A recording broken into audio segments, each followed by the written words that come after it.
Welcome to MiConvert. In this tutorial, I'll show you how to convert blend files to STL format completely free and online. Open your browser and search for blend to STL MiConvert.com. Click on the first result to go directly to the converter. You're now on the blend to STL converter page.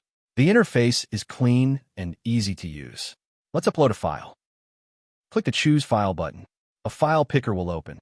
Select the blend file you want to convert, then click Open. Your file is loaded and ready. You can see the file name, size, and target format.